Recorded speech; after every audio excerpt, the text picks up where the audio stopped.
Video like जरूर कर लीजिए और ऐसे वीडियो लगातार फ्री में पाने के लिए चैनल को तुरंत सब्सक्राइब कर लीजिए और बेल आइकन को जरूर टैप कर लीजिए ताकि आगे भी सारे वीडियो आपको मिलते रहे। यूट्यूब में फॉलो करते हैं तो प्लीज ये वाला फ्री टेलीग्राम चैनल जरूर ज्वाइन कर लीजिएगा। सारे नोटिफिकेशन सारे अपडेट यहीं पे आते हैं, ध्यान रखिए। Hello everyone, welcome to R by study for civil services. Myself Alka Pandey. तो दोस्तों, हम लोग देख रहे हैं भारत का भूगोल और चलिए देखते हैं हरित क्रांति के बारे में।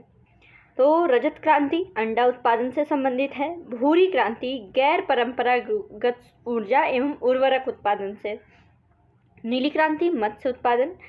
लाल क्रांति मांस और टमाटर उत्पादन। गोल क्रांति आलू उत्पादन। सदाबहार हरित क्रांति द्वितीय हरित क्रांति ये कृषि उत्पादन को दोगुना करना और टिकाऊ कृषि।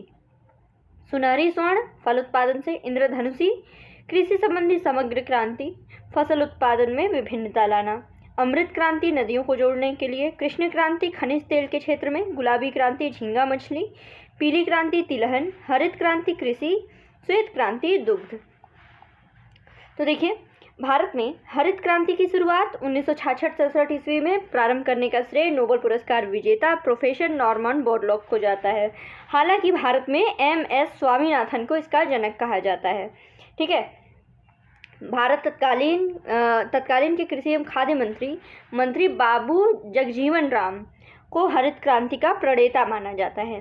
उन्होंने MS स्वामीनाथन की कमेटी की सिफारिशों पर हरित क्रांति का सफलतम संचालन किया, जिससे संतोषजनक परिणाम भविष्य में देखने को मिले। हरित क्रांति के अभिप्राय देश के सिंचित एवं असिंचित कृषि क्षेत्रों में अधिक उपज देने वाले संकर तथा बौने बीजों के प्रयोग से फसल उत्पादन में वृद्धि करना है। भारत में हरित क्रांति का पिता जो है, फादर ऑफ ग्रीन रिवॉल्यूशन, ये हैं MS स्वामीनाथन। और प्रणेता याद रखिएगा, मंत्री जो थे उस टाइम के, बाबू जगजीवन राम। इनके नेतृत्व में ही सफलतापूर्वक भारत में गेहूं की उन उच्च उत्पादकता प्रजातियों का विकास किया गया।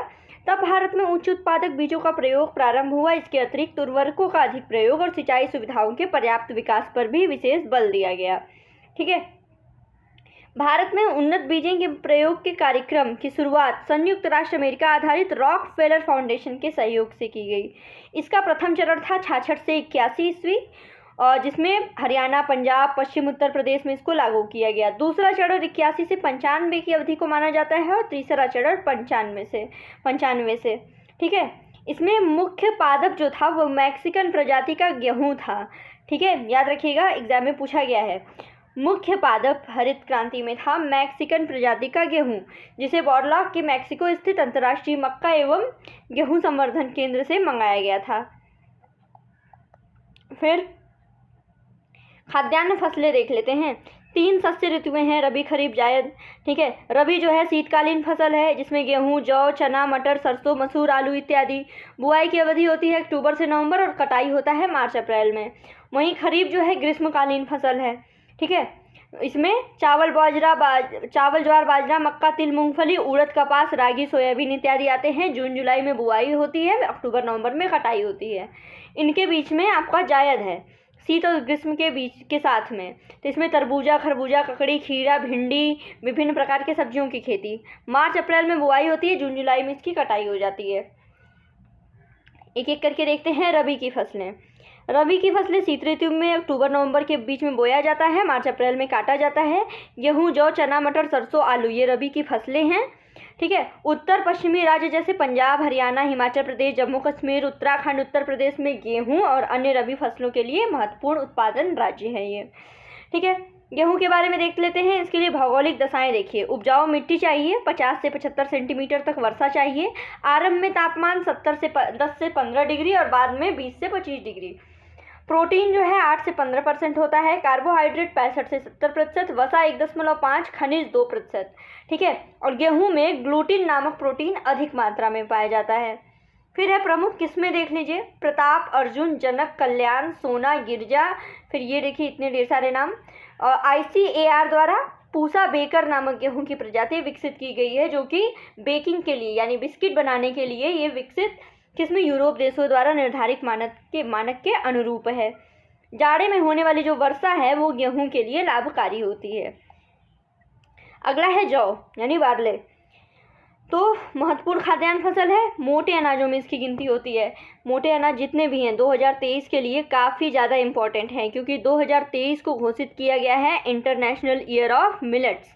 तो जो सामान्यतः शुष्क एवं बलुई मिट्टी में बोया जाता है, जिसमें शीत एवं नमी सहन करने की क्षमता अधिक होती है। उपजाऊ मिट्टी चाहिए, 70 से 100 सेंटीमीटर तक वर्षा चाहिए, 15 डिग्री सेंटीग्रेड से लेकर 18 सेंटीग्रेड तक तापमान चाहिए।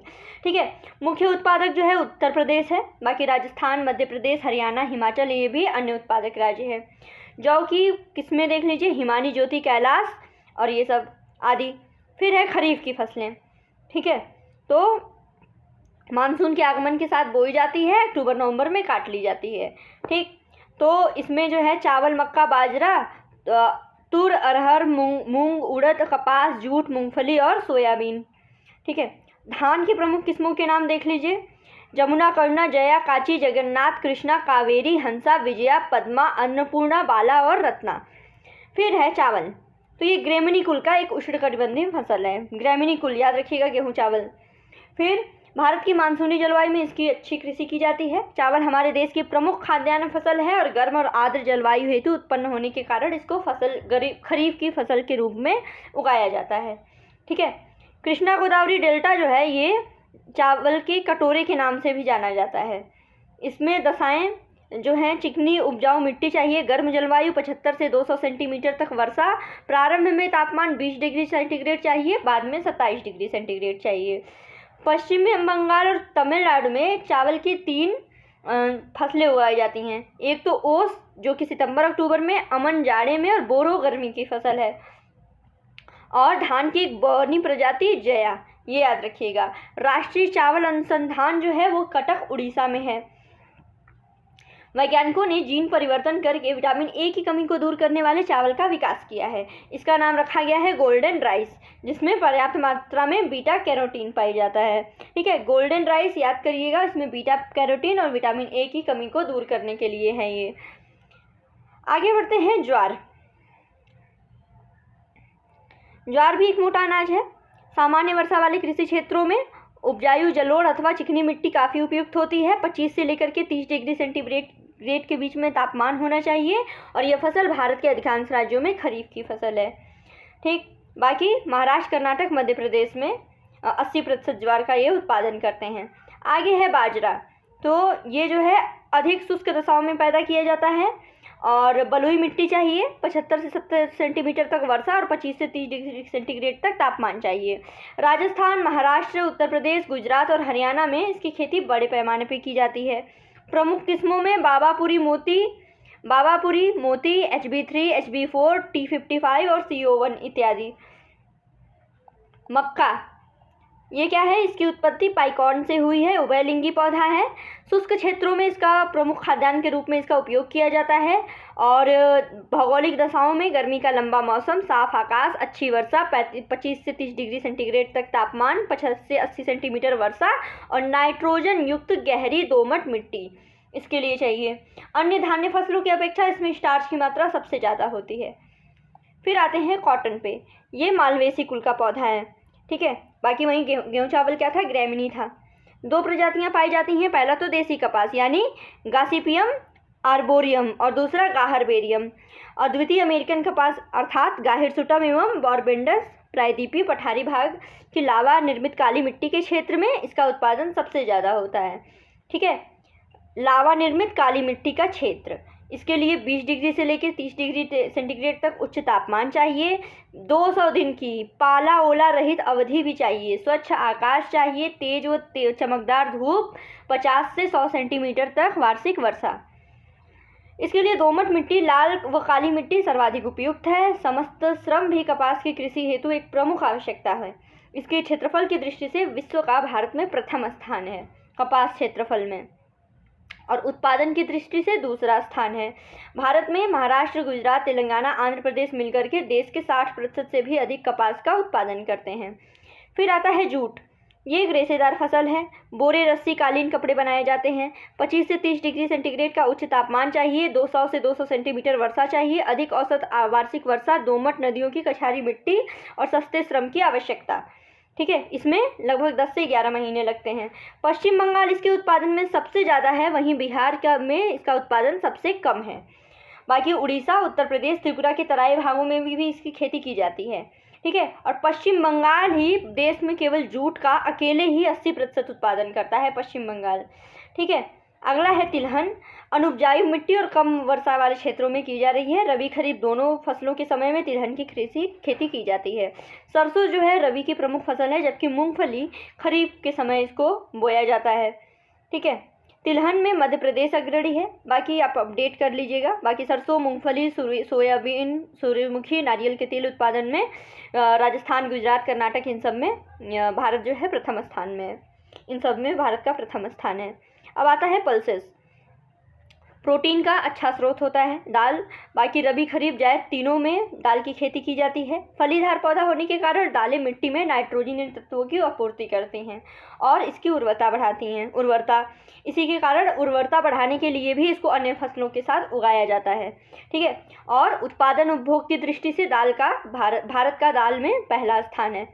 अगला है शुगर केन यानी गन्ना। जन्म स्थान इसका भारत है। लगभग 1 साल का समय लगता है। उष्णकटिबंधीय, उपोष्णकटिबंधीय फसल के लिए 15 से 25 डिग्री सेंटीग्रेड का तापमान, 100 से 200 सेंटीमीटर वर्षा, ये सब उपयुक्त हैं। ठीक है, वर्षा का अभाव काफ़ी लाभदायक होता है और इसमें शर्करा की मात्रा होती है। और भारत में लगभग 90% क्षेत्र जो है सिंचित है।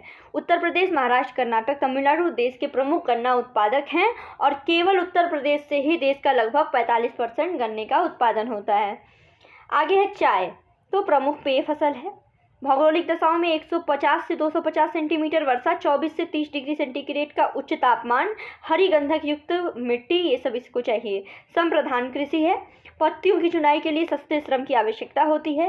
जल प्रिय पौधा होने के बाद भी जड़ों में पानी नहीं लगना चाहिए इसमें, इसलिए इसी कारण से इसकी खेती जो है वो सीढ़ीदार पे की जाती है, ढालों पे की जाती है, पहाड़ी ढालों पर।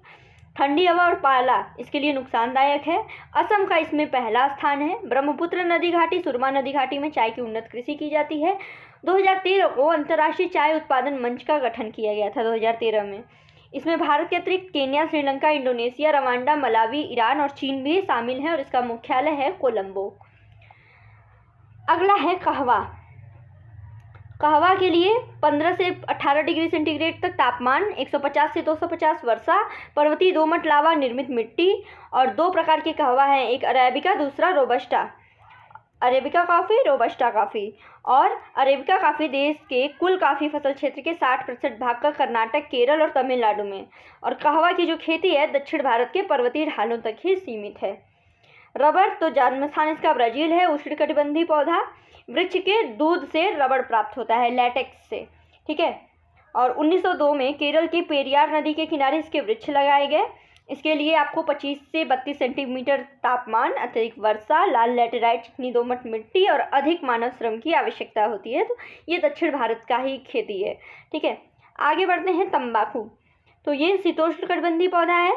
15 से 38 डिग्री तापमान, 50 सेंटीमीटर वर्षा, बलुई दोमट मिट्टी, ये सब इसके लिए चाहिए।